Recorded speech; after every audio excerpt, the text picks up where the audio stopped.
I'm Teresa Hansen. I'm the Chief Editor of Electric Light and Power and Power Grid International Magazine, and I am here today with John McDonald.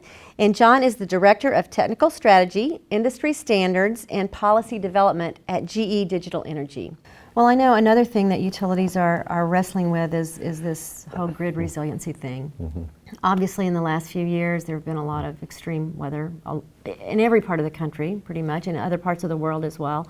Right. And so utilities are kind of wrestling with, how do I make my grid more resilient? Public utility commissions are saying, it's not okay for customers to be without power for 5, 6, 7 days after a storm. Right. So what's going on in that area? Yeah, we were interested in that too, from the point of view, not just from utilities, but just from you and I, from utility customers. Right. In terms of what do customers feel about this? So at GE, we did a survey last year of thousands of utility customers over 18 years old. And the question was, would you be willing to pay an extra $10 a month on your electric bill if that money was used to make the grid more resilient, okay? And what was interesting was 41% of all the thousands of people we talked to, 41%, which was east of the Mississippi, said absolutely, I will pay $10 more, at least $10 more a month to the electric utility if they'll use that money to make the grid more resilient. In other words, less outages, right. Or when I have an outage, shorter outages. Right. And it was 34% west of the Mississippi. And the reason is that the customers we talked to east of the Mississippi suffered or experienced 3 times more outages than those west. See. So they're more sensitive and willing, more of them are willing to pay more. So there's no question that from a customer point of view, if utilities are listening to their customers actually are willing to pay more money if that money is used for resiliency. So, after like Hurricane Sandy, a lot of the media interviews that I did, the question was, what can a utility do to make their grid more resilient? I said, well, to me, there's 5 key components that a utility needs to invest in first.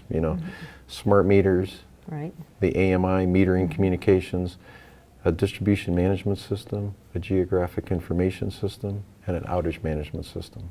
Okay, those 3, or those 5. And those 5 by themselves have tremendous value, a strong business case. But the greater business case is the integration of those 5 together, okay?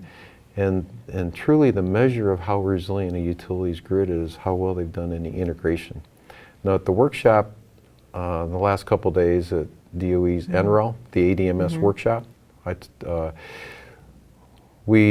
the general consensus is 70% of the cost of an ADMS is the integration cost. To make it work with all the other systems. To make it work with all the other systems, because the system by itself has value, but not as much value as it does when it's integrated with all the other systems. And to me, that's the measure of the resiliency. So if I compare utilities, for instance, I think what you could find is those that have done a better job of integration, their customers will be restored faster, have a chance of being restored much faster than those where the utilities haven't invested in those 5 components, or some of those 5 components is much older technology and functionality they haven't upgraded, right. Or they haven't done a good job of truly integrating. And I can go through a long list of with these 5 components and what I mean by integration. Smart metering data, links between the outage management system and the DMS, right. Using social media so we can get tweets from customers with outage information, incorporate that directly into the outage management system instead of relying on phone calls, for instance. Right. Yeah. I mean, I know a lot of our population now, as the millennials get older and enter the workforce and buy homes and pay electric bills, obviously social media is a much bigger thing than it once was. Well, the millennials don't have landlines. Right.